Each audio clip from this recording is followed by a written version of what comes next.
Bismillahirrahmanirrahim. Assalamualaikum warahmatullahi wabarakatuh. Innal hamdalillah nahmaduhu wa nasta'inuhu wa nastaghfiruh wa na'udzu billahi min shururi anfusina wa min sayyiati a'malina. May yahdihillahu fala mudilla lahu wa may yudlilhu fala hadiya lahu. Asyhadu an la ilaha illallah wa asyhadu anna Muhammadan abduhu wa rasuluh. Ya ayyuhan nas ittaqullaha haqqa tuqatih wa la tamutunna illa wa antum muslimun. Wa qala aidan ya ayyuhalladzina amanu ittaqullaha wa qulu qawlan sadida yuslih lakum a'malakum wa yaghfir lakum dzunubakum wa may yuti'illaha wa rasulahu faqad faza fawzan 'azima. Wala fil ayatil ukhra wal takum minkum ummatun yad'una ilal khair wa ya'muruna bil ma'ruf wa yanhauna 'anil munkar wa ulaika humul muflihun. Alhamdulillahirabbil alamin. Jamaah salat subuh yang insyaallah senantiasa mendapatkan taufik dari Allah Subhanahu wa taala. Tentunya marilah kita senantiasa banyak bersyukur terhadap nikmat yang diberikan kepada kita semuanya. Kita masih digolongkan orang-orang yang senantiasa bertakwa, menjaga ibadah termasuk ibadah sholat. Bapak Ibu sekalian, mari kita menengok dan merefleksi beberapa hal yang dicontohkan oleh Rasulullah SAW dalam setiap amal ibadah kita, dalam setiap kegiatan kita sehari-hari. Coba mari kita bertanya kepada diri kita sendiri. Kita baru saja selesai melaksanakan sholat subuh. Ketika sholat subuh di rakaat terakhir, kemudian kita salam. Lalu apa yang disunahkan, dicontohkan oleh Rasulullah SAW? Maka Rasulullah memerintahkan kepada kita dalam sunnahnya mencontohkan kita untuk beristighfar tiga kali. Padahal kita baru selesai melaksanakan amal ibadah yang mulia. Baru selesai melaksanakan ibadah sholat saja kita disuruh untuk beristighfar dulu, bukan mengucapkan hamdalah atau subhanallah. Tetapi sunnahnya kita diperintahkan untuk beristighfar dulu 3 kali.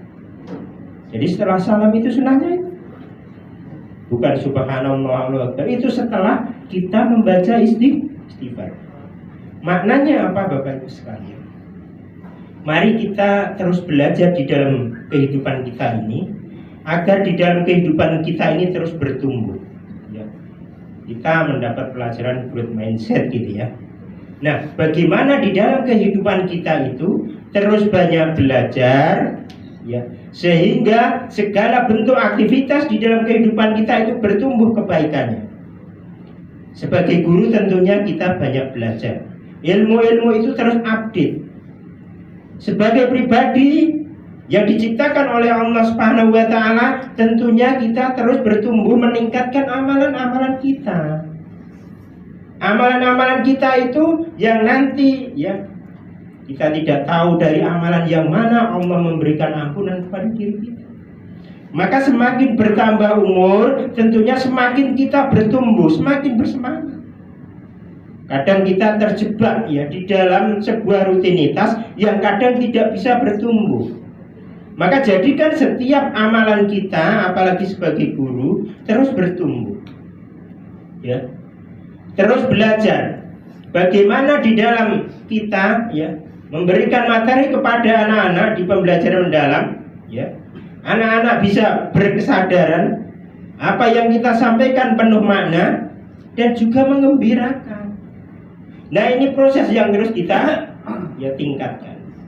Dan yang kedua, sebagai pribadi yang nanti Bapak Ibu sekalian, kita harus mempertanggungjawabkan setiap amalan kita. Maka sudah tentu kita harus meningkatkan amalan. Apalagi usia terus berjalan, Kemarin Syekh Pujiono menyampaikan waktu itu terus berjalan bagaikan dan masa yang lalu tidak akan bisa kembali lagi kepada diri kita.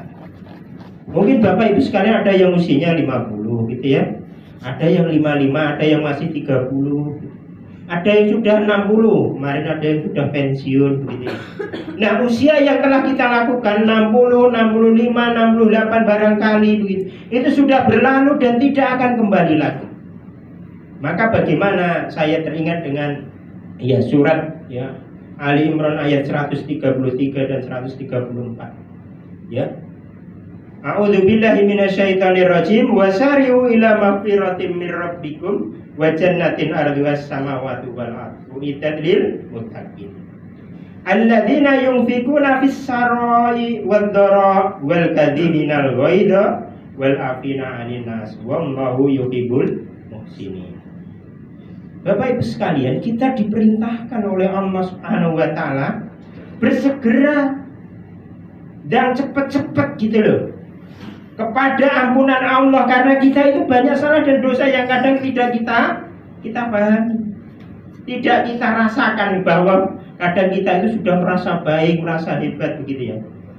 Maka perintahnya kita itu terus bersegera cepat-cepat mencari ampunan dari Allah. Ya. Dan surga yang luasnya seluas langit dan yang disediakan untuk siapa? Orang-orang yang bertakwa. Lalu amalan-amalan apa yang menjadikan itu amalan-amalan takwa?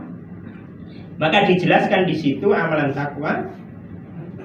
Orang-orang yang menafkahkan hartanya di waktu lapang dan di waktu sempit. Di waktu lapang saja, di waktu sempit saja dia mau menafkahkan, apalagi ya, di waktu sempit. Kadang ada orang mau berinfak besok kalau saya sudah kaya. Giliran ketika dia diberi kekayaan kadang lupa. Punya uang 100.000, ringan enggak infak 10.000? Ringan. Bayangkan ketika Bapak Ibu sekalian diberi uang 1 miliar, infakkanlah 100 juta, berat enggak itu kadang? Berat. Ya. Wah 100 juta ini tak beli motor dapat 3 gitu ya. Ya. Maka kebiasaan di Muhammadiyah itu ta'awun. Maka lazismu itu berbagi untuk negeri. Muhammadiyah biasa kita itu ketika ada event apa kita iuran gitu ya, ya kita sukseskan. Maka kebiasaan-kebiasaan ini harus bertumbuh di dalam kehidupan kita.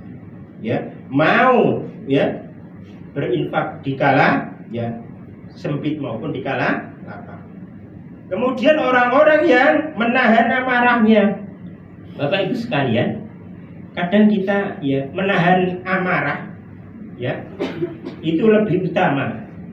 Memaafkan itu lebih utama daripada menahan amarah. Nek nahan mungkin jelas, tetapi kalau memaafkan barangkali kita sudah disakiti begitu ya, kita maafkan berarti kita memiliki budi pekerti yang luhur, pemaaf.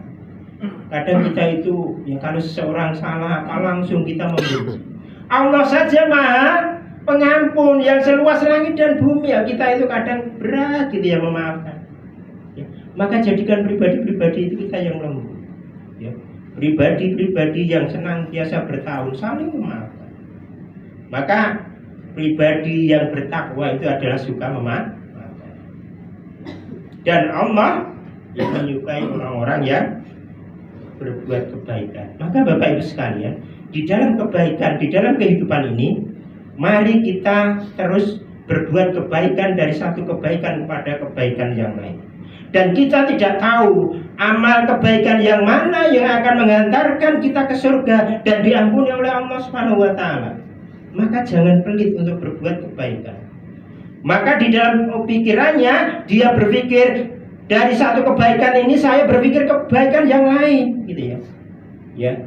Maka itulah yang di dalam anjanya. Karena kalau kita kemarin menerima dari pikiran itu nanti timbul tindakan. Maka mindset kita yang benar. Tolonglah, karena ketika kita menolong suatu saat pasti akan ditolong oleh Allah Subhanahu wa taala dari dari tempat yang tidak disangka-sangka. Maka Bapak Ibu sekalian, mari hidup kita penuh bertumbuh di dalam kebaikan. Kalaupun kita sudah jadi pendidik, semoga kita menjadi bagian dari segelintir ya warga negara Indonesia yang bisa ya memberikan dampak positif di dalam kehidupan kita.